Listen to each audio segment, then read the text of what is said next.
Wala naman ho akong pakialam kung maintindihan nila ako o hindi. Hanggang ngayon pala dala-dala mo pa rin yung nangyayari ng kabataan mo. Sino naman hindi maaapektuhan dun? Sa totoo lang, hanggang ngayon, di ko nga alam ba't kami iniwan ng nanay ko. Gusto mo bang mahanap ko ang nanay mo? Para malaman mo kung ano talaga nangyayari sa kanya. Sige.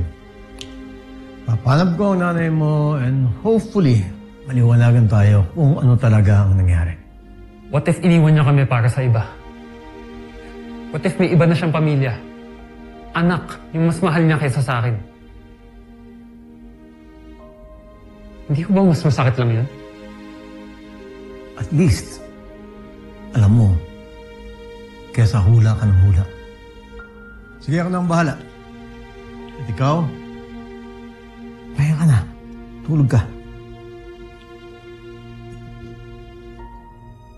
Salamat sa coffee.